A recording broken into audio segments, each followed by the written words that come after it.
The flightless cormorant is among the most rare bird species in the world, with BirdLife.org estimating around 900 individuals living on the Galapagos Islands in 2009. They were nearly wiped out by El Niño back in 1983, but thanks to conservation efforts, their numbers have more than doubled since then. The flightless cormorant is definitely a bit of an odd bird, with black and brown feathers, brilliant turquoise eyes, low growling voices, and wings that are about a third the size that would be required in order for the bird to fly. Their feathers aren't waterproof, so they tend to spend a lot of time drying their short, stubby appendages in the sunlight. They may not be able to fly, but in the water they could give any sea lion a run for its money, using their webbed feet and powerful legs to dive down deep to the bottom of the ocean in search of fish, eels, octopus, and other small prey. You know you're witnessing something rare when even your experienced guide gets pumped up.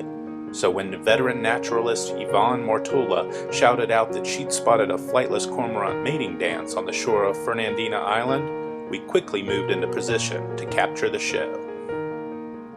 Their graceful moves reminded us of the famous film scene where Cinderella and Prince Charming danced together at the ball as her wicked stepsisters looked on in envy. Here, the male and female cormorant courted one another in an elegant aquatic waltz, shaking their heads dramatically while circling one another constantly. The other two females looked extremely eager to cut in on the action, but our avian Cinderella wasn't having it, chasing them off fiercely every time they got too close. It was an extraordinary scene, with sea turtles popping their heads up out of the water like chaperones at the prom, and a marine iguana swimming through the scene comically like some sort of party-crashing streaker.